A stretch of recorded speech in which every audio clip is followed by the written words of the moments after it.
किसी भी chemical equation को अगर आपने बैलेंस करना है तो आप बहुत स्पीड में कर सकते हो। कैसे करना है? सबसे पहले आपको देखना है कि इक्वेशन बैलेंस है या फिर नहीं है।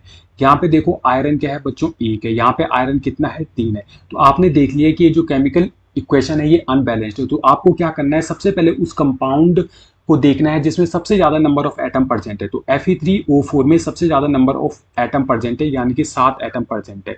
तो आपको इससे बैलेंस करना है। इससे कैसे बैलेंस करोगे, किस एटम को करोगे? जैसे ऑक्सीजन है, ऑक्सीजन मैक्सिमम नंबर में यहाँ पे प्रेजेंट है, तो सबसे पहले ऑक्सीजन से आप बैलेंस करोगे।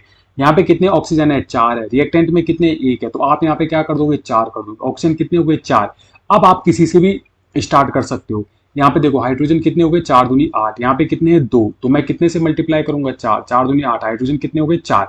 अब आयरन है, आयरन कितना है यहाँ पे, 1। यहाँ पे कितना आयरन है बच्चों, 3। तो मैं यहाँ पे कितने से मल्टीप्लाई करूंगा, 3 से। तो हो गई मेरी इक्वेशन पूरी की पूरी सॉल्व। इस इक्वेशन को हमने मात्र 1 मिनट में बच्चों क्या कर दिया, बैलेंस्ड कर दिया। और ये इतनी जल्दी मैंने बैलेंस कैसे किया, उसके लिए आपको ये पूरा वीडियो लेक्चर देखना पड़ेगा। और एक बार अगर आपने देख लिया तो फटाफट से इसी प्रकार से किसी भी केमिकल रिएक्शन को आप जल्दी से सॉल्व कर पाओगे। हेलो एवरीवन, स्वागत है आपका हमारे यूट्यूब चैनल में। और आज हम बात करने वाले हैं एक ऐसे इम्पॉर्टेंट टॉपिक का जो इस चैप्टर का काफ़ी मोस्ट इम्पॉर्टेंट है और आपका बेसिक जो है काफ़ी ज़्यादा क्लियर कर देगा। और ये टॉपिक है कि किसी भी केमिकल इक्वेशन को बैलेंस कैसे करते हैं। और यकीन मानिए, अगर आप इस वीडियो लेक्चर को कंप्लीट देखते हो तो आप किसी भी केमिकल इक्वेशन को मात्र आधा मिनट में पूरा सॉल्व कर लो। हेलो एवरीवन, स्वागत है आपका हमारे यूट्यूब चैनल में। और आज हम काफ़ी इंपॉर्टेंट टॉपिक यहाँ पे डिस्कस करने वाले हैं कि किसी भी केमिकल इक्वेशन को बैलेंस कैसे करते हैं।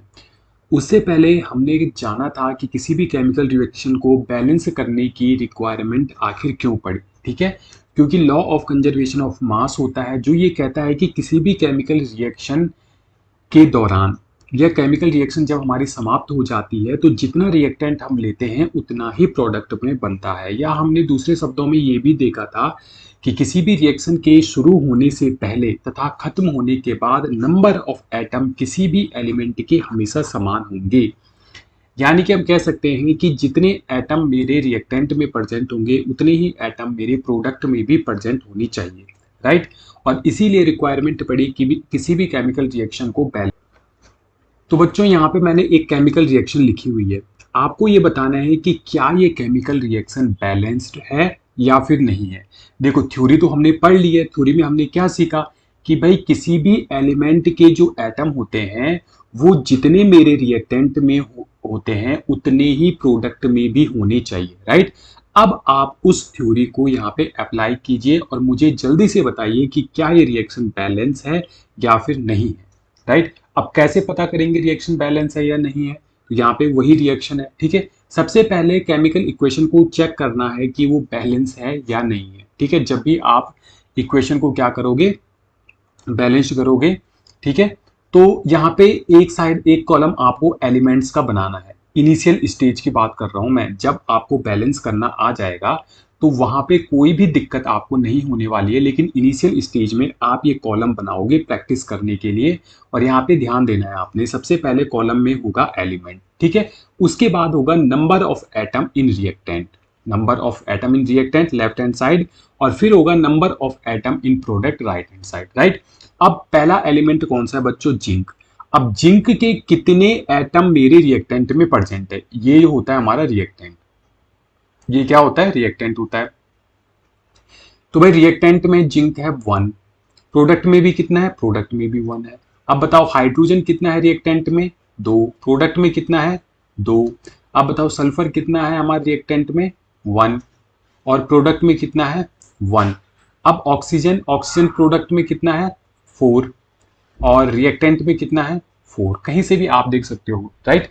तो यहां पे हम देख रहे हैं zinc, hydrogen, sulphur and oxygen सारे के सारे क्या है, बैलेंस्ड है। तो यानी कि ये जो केमिकल इक्वेशन हमने यहाँ पे लिखी है, ये जो केमिकल इक्वेशन है ये हमारी बैलेंस्ड केमिकल इक्वेशन है, बैलेंस्ड केमिकल इक्वेशन है, ठीक है। तो इसको बैलेंस करने की रिक्वायरमेंट तो पड़ेगी नहीं क्योंकि ये ऑलरेडी ही बैलेंस है। अब हम एक ऐसी इक्वेशन की ओर बढ़ते हैं जो अनबैलेंस्ड भी हो सकती है, और इसको हमने बैलेंस किस प्रकार से करना है। तो सबसे पहले हम वही करेंगे, पहले देखेंगे क्या ये रिएक्शन हमारी बैलेंस्ड है या नहीं है। वही कॉलम जो हमने प्रीवियस बनाया था वो कॉलम आप लोग बना दोगे। यहाँ पे हमारे आयरन, हाइड्रोजन और ऑक्सीजन 3 ही एलिमेंट है। अब आयरन का जो एलिमेंट है वो रिएक्टेंट में कितना है, ये क्या होता है बच्चों, लेफ्ट हैंड साइड में रिएक्टेंट। आयरन रिएक्टेंट में कितना परसेंट है, 1% है, तो यहाँ पे रिएक्टेंट में 1 लिख दिया। लेकिन प्रोडक्ट में ये कितना परसेंट है, 3, तो यहाँ पे आपको लग गया कि भाई ये क्या है, अनबैलेंस्ड है, राइट। क्या ये हो सकता है कि मैंने एक आयरन लिया और 2 आयरन अपने आप यहाँ पर आ गए, ये नहीं हो सकता है ना। ये वैसे ही है जैसे मान लो आप क्या कर रहे हो, जैसे मैंने प्रीवियस एग्जांपल आपको दिया था कि मान लो आपके पास 1 किलो आटा है, 1 किलो क्या है, आटा है, प्लस 1 किलो क्या है, चीनी है। आपने इसको मिक्स किया और अब आप कह रहे हो कि जो इनका मिक्स करने के बाद यानी कि जो प्रोडक्ट बना वो कितना बन रहा है, 5 kg बन रहा है। क्या ये हो सकता है 4 kg कहीं से अपने, सॉरी 3 kg कहीं से अपने आप आ सकता है, नहीं आ सकता है। ये केवल एग्जाम्पल के लिए है, इसको तुम कहीं लिख मत देना इसको, ठीक है। ये केवल आपको समझाने के लिए यहाँ पे मैं आपको बता रहा हूँ। तो यहाँ पे बच्चों जो रिएक्टेंट है, रिएक्टेंट में जितने एटम होते हैं उतने ही मेरे प्रोडक्ट में होने चाहिए, राइट। ओके, अब हम बात करते हैं हाइड्रोजन की। हाइड्रोजन रिएक्टेंट में कितना है बच्चों, रिएक्टेंट में हमारा 2, और प्रोडक्ट में कितना है, प्रोडक्ट में 2 है, राइट। अब ऑक्सीजन कितना है रिएक्टेंट में, ऑक्सीजन रिएक्टेंट में है 1, लेकिन प्रोडक्ट में कितना है बच्चों, 4। तो क्या यह रिएक्शन बैलेंस्ड है या नहीं, अब आप लोग बताओगे। तो बच्चों ये रिएक्शन जो है बैलेंस्ड नहीं है, यानी कि ये क्या है, अनबैलेंस्ड केमिकल इक्वेशन, ठीक है। अब किसी भी अनबैलेंस्ड केमिकल इक्वेशन को बैलेंस करने के लिए कुछ रूल होते हैं, कुछ स्टेप्स होते हैं, ठीक है। सबसे पहले हम उन स्टेप्स को पढ़ेंगे यहाँ पर पॉइंट टू पॉइंट। तो स्टेप फर्स्ट आपका ये है कि रिएक्शन में जितने भी हमारे फॉर्मूला होंगे, ठीक है, फॉर्मूला भी हो सकते हैं या फिर किसी एलिमेंट का सिंबल भी हो सकता है, ठीक है। या तो भाई मॉलिक्यूलर फॉर्मूला होगा या किसी एलिमेंट का सिंबल होगा, जैसे आयरन है वो भी क्या है, एक एलिमेंट का सिंबल है। तो आपको इसको एक बॉक्स के अंदर बंद कर देना है। अब आप बोलोगे कि सर ऐसा करने की क्या रिक्वायरमेंट है, इस वीडियो को आप एक बार पूरा देखना, उसके बाद आप फिंगर टिप्स पे आराम से क्वेश्चन को देखकर ही सॉल्व कर दोगे, ठीक है। लेकिन पहले प्रत्येक स्टेप को डिटेल में पढ़ना जरूरी है। तो आपको क्या करना है कि जितने भी फॉर्मूला है उसको बॉक्स के अंदर बंद कर देना है, और ये आपको लास्ट में पता चलेगा कि आखिर ये बॉक्स हमने क्यों बनाए थे, ठीक है। पहला स्टेप तो ये है कि जितने भी हमारे फॉर्मूला है और जितने भी सिंबल है बॉक्स के अंदर बंद कर दो, बॉक्स के अंदर बंद करना है, बंद करना है। उसके बाद ये टेबल बनानी है, जो टेबल हमने यहाँ पे बनाई है ना, प्रत्येक एलिमेंट के टेबल बनानी है कि उनके जो एटम है वो रिएक्टेंट में और प्रोडक्ट में कितने कितने हैं, ठीक है। तो 2 स्टेप हमारे ये हो गए। अब हम चलते हैं बच्चों तीसरे स्टेप में। तीसरे स्टेप में क्या करना है कि इक्वेशन बैलेंस उस कंपाउंड से स्टार्ट करना है जिसमें maximum number of atom present हो। अब ये रहा आपका रिएक्टेंट और ये रहा प्रोडक्ट, ठीक है। अब कंफ्यूजन ये है कि यहाँ पे हमने देखा आयरन रिएक्टेंट में कितना है बच्चों, 1 है, प्रोडक्ट में कितना है, 3 है, हाइड्रोजन यहाँ पे 2, यहाँ पे 2, ऑक्सीजन कितना है, यहाँ पे 1 है, और यहाँ पे कितना है बच्चों, 4 है। अभी ये टेबल प्रीवियस में हमने बनाई थी, बस मैंने जस्ट वैल्यू यहाँ पे पुट अप कर दी है। अब आप देख रहे हो कि आयरन भी यहाँ पे अनबैलेंस्ड है, ऑक्सीजन भी अनबैलेंस्ड है। मैं किससे स्टार्ट करूं, तो आपको क्या करना है, मैक्सिमम नंबर ऑफ एटम, जिस भी फॉर्मूला में, जिस भी केमिकल फॉर्मूला में सबसे ज्यादा नंबर ऑफ एटम प्रेजेंट होंगे उससे आपको स्टार्ट करना है। अब यहाँ पे देखो, एक तो है वाटर H2O, इसमें कितने एटम प्रेजेंट है भाई, 2 हाइड्रोजन के और 1 ऑक्सीजन का, यानी कि 3 एटम इसके अंदर प्रेजेंट है। अगर हम Fe3O4 की बात करें, इसमें टोटल कितने एटम प्रेजेंट है भाई, आयरन के कितने हैं, 3, ऑक्सीजन के कितने हैं, 4, यानी कि 7 एटम यहाँ पर प्रेजेंट है। तो आपको सबसे पहले Fe3O4 को ही बैलेंस्ड करना होगा, ठीक है। तो थर्ड स्टेप में आपको सबसे पहले वो मॉलिक्यूलर फॉर्मूला ढूंढना है या फिर वो कंपाउंड आपको ढूंढना है जिसमें maximum number of atoms present हो, ठीक है। तो चलो Fe3O4 हमने ढूंढ लिया। अब क्या करना है, यहाँ पे Fe3O4 को ढूंढ लिया, तो Fe3O4 में उस एलिमेंट के एटम से रिएक्शन को बैलेंस करना है जो मैक्सिमम नंबर में परसेंट हो। अब देखो Fe3O4 में कितने एलिमेंट है? एक तो है बच्चों आयरन, दूसरा कौन सा है? ऑक्सीजन। बिल्कुल सही, राइट। आयरन कितना परसेंट है इसमें? 3 एटम परसेंट है। ऑक्सीजन के कितने हैं? 4। अब इसमें भी हम किससे स्टार्ट करेंगे? सबसे पहले हम ऑक्सीजन एटम को ही बैलेंस करेंगे, ठीक है। पहला स्टेप क्या था कि सबको हमने एक बॉक्स के अंदर बंद कर देना है। दूसरा स्टेप था कि प्रत्येक एलिमेंट के एटम की एक टेबल बनानी है कि वो रिएक्टेंट एंड प्रोडक्ट में कितने कितने परसेंट है। तीसरा स्टेप हमने ये देखना है, वो कंपाउंड हमें ढूंढना है जिसमें maximum number of atoms present हो, और फिर उस कंपाउंड में हमें उस एलिमेंट को ढूंढना है जो मैक्सिमम नंबर में प्रेजेंट हो, ठीक है। तो यहाँ पे ऑक्सीजन आ गया। स्टेप टू स्टेप करोगे तो कोई भी आपको कंफ्यूजन नहीं होगी। इसके बाद हम क्या करेंगे? देखो यहाँ पे हमने देख लिया भाई ऑक्सीजन एटम है। अब how to balance oxygen atom, ये जो टेबल यहाँ पे है ये बहुत ही ज्यादा इंपॉर्टेंट टेबल है किसी भी रिएक्शन को बैलेंस करने की। यहां से मेन कहानी हमारी स्टार्ट होती है। आपको सबसे पहले क्या बताना है? एटम ऑफ ऑक्सीजन इनिशियली क्या प्रेजेंट था हमारी इक्वेशन में? देखो इनिशियली मतलब रिएक्शन को बैलेंस करने से पहले ऑक्सीजन रिएक्टेंट में कितना प्रेजेंट था? 1। तो यहां पे लिख दोगे आप 1 ऑक्सीजन, ठीक है। प्रोडक्ट में कितना प्रेजेंट था? प्रोडक्ट में था बच्चों 4%, ठीक है। अब मुझे क्या करना है? रिएक्शन को बैलेंस करना है, यानी कि प्रोडक्ट में और रिएक्टेंट में, ठीक है। 4 ऑक्सीजन एटम, ऐसे आप लिख सकते हो, ठीक है। यहां पे भी ऑक्सीजन एटम, ठीक है। कोई कंफ्यूजन? कोई कंफ्यूजन नहीं। अब मुझे 1 को कितने से मल्टीप्लाई करना पड़ेगा कि वो 4 के बराबर हो जाए? यानी कि 1 को मैं कितने से मल्टीप्लाई करूं कि वो 4 ऑक्सीजन एटम के बराबर हो जाए, ठीक है। क्योंकि प्रोडक्ट में कितना है? 4 ऑक्सीजन एटम है। भाई सिंपल सी बात है, मुझे करना पड़ेगा इसको 4 से मल्टीप्लाई, और इस 4 में मार दो सर्कल। इस 4 में क्या मार देना है आपने? सर्कल, ठीक है। तो रिएक्टेंट में 1 ऑक्सीजन एटम प्रेजेंट है। अब ये जो 1 ऑक्सीजन एटम प्रेजेंट है ना, ये रिएक्टेंट में किस कंपाउंड के साथ प्रेजेंट है? ये है H2O कंपाउंड के साथ। इस पे भी मार दो सर्कल, ठीक है। अब ये जो 4 आपने लिखा है ना, इस 4 को जिस कंपाउंड के साथ रिएक्टेंट में ऑक्सीजन प्रेजेंट है उस कंपाउंड के साथ लगा दो। तो यहां पे लगा दिया 4, क्योंकि सर्कल तो आपने H2O पे बना रखा है ना, उस सर्कल के अंदर आपको कुछ करना ही नहीं है, सारा सर्कल के बाहर करना है, ठीक है। इसीलिए मैंने सबसे पहला स्टेप क्या बोला था कि सारे जो फॉर्मूला है या सारे जो सिंबल है उनको सर्कल के अंदर आपको बंद करना है। सर्कल के बाहर आपने क्या लगा दिया? 4H2O, ठीक है। अब देखते हैं बच्चों हमारी रिएक्शन किस प्रकार से बनी। हमारी रिएक्शन बन गई Fe plus 4H2O Fe3O4 plus H2, ठीक है। तो यहां पर क्या हो गया? ऑक्सीजन बैलेंस हो गया।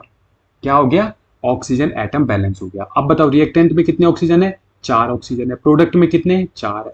हो गया बैलेंस? हो गया, ठीक है। अब आपको ये देखना है कि यहाँ पे देखो रिएक्टेंट में हाइड्रोजन कितना परसेंट है? हाइड्रोजन यहाँ पे अगर हम इसमें देखें हाइड्रोजन, तो रिएक्टेंट में हाइड्रोजन है बच्चों 8%, ठीक है। प्रोडक्ट में हाइड्रोजन कितना परसेंट है? प्रोडक्ट में मात्र 2%। समझ रहे हो? इस 4 को लगाने से हाइड्रोजन अनबैलेंस्ड हो गया। अब क्या करना है? पहला काम क्या था? फिर से मैं बता रहा हूं, सबसे पहला काम क्या था कि आपको जितने भी सिंबल हैं या फिर मॉलिक्यूलर फॉर्मूला है उनको एक डब्बे के अंदर इस प्रकार से आपको बंद कर देना है, ठीक है। इसको बंद कर दिया, कोई दिक्कत? कोई दिक्कत नहीं। उसके बाद आपने क्या देखना है कि एक टेबल बनानी है जिसमें रिएक्टेंट में प्रेजेंट एटम की लिस्ट बनानी है और प्रोडक्ट में प्रेजेंट एटम की लिस्ट बनानी है। वहां से आपको आइडिया हो जाएगा रिएक्शन मेरी बैलेंस्ड है या अनबैलेंस्ड है। अगर रिएक्शन अनबैलेंस्ड होती है तो उस कंपाउंड से हम स्टार्ट करते हैं जिसमें maximum number of atom present हो, तो Fe3O4।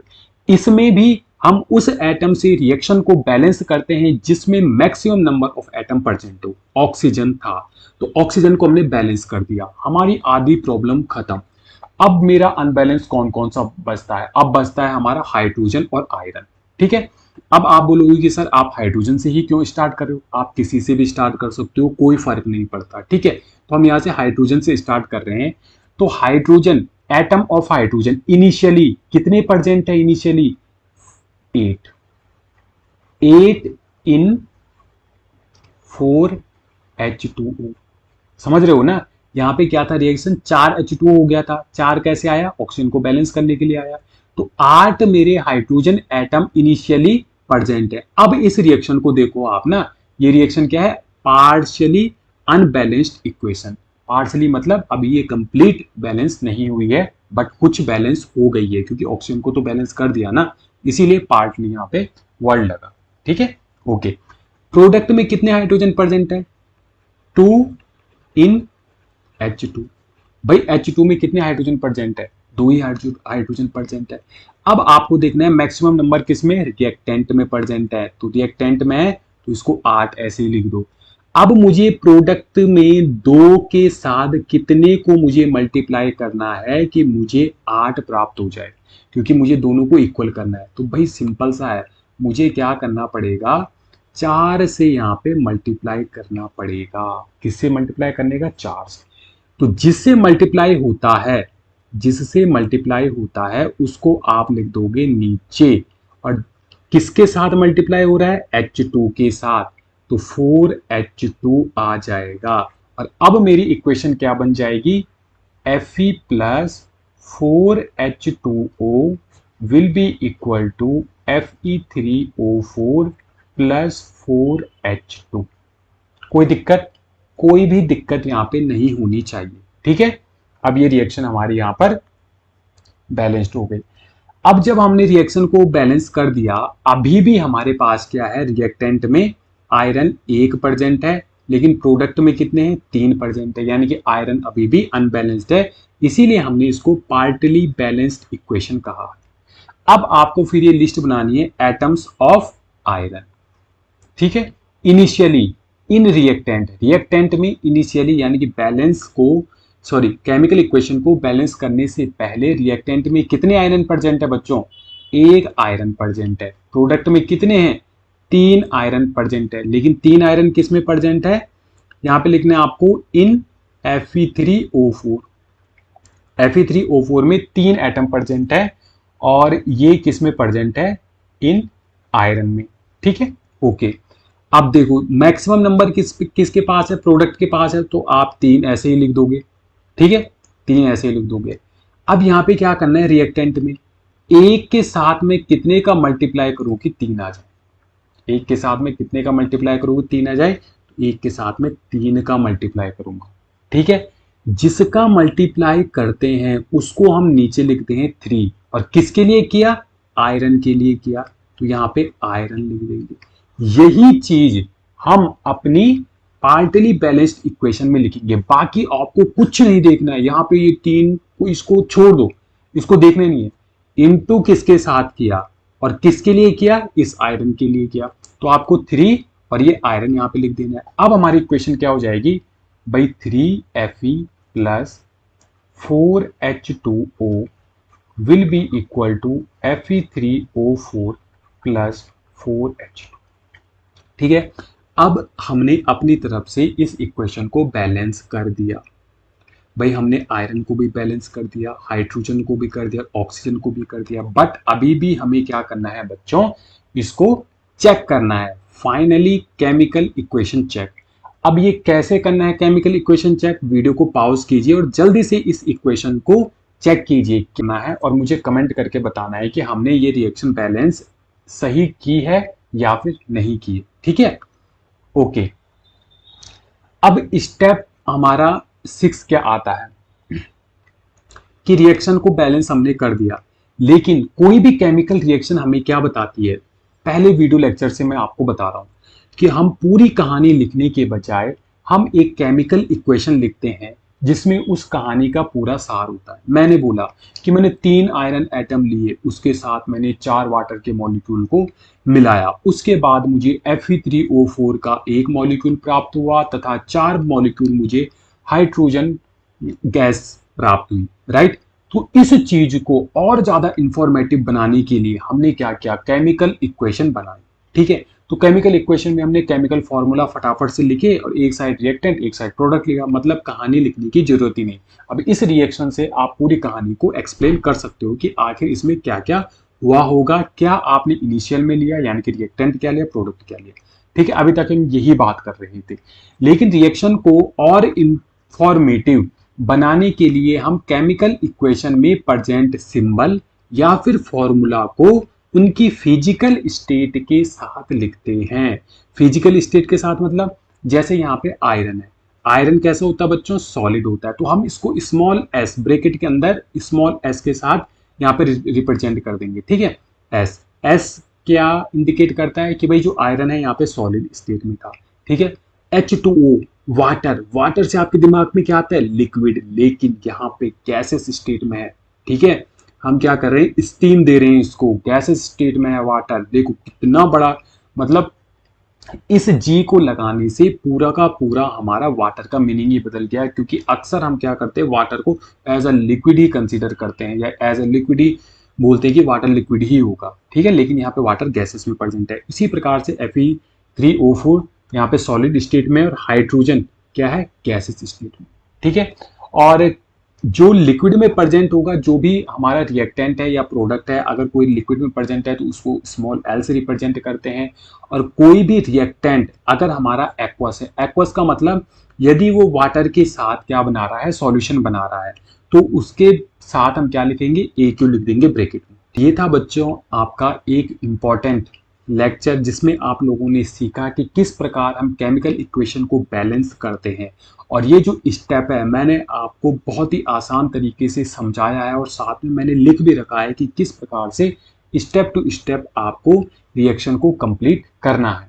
अब मैं एक शॉर्ट ट्रिक आपको बताता हूं कि किस प्रकार से हम केमिकल इक्वेशन को फटाफट से क्या करते हैं, बैलेंस्ड करते हैं।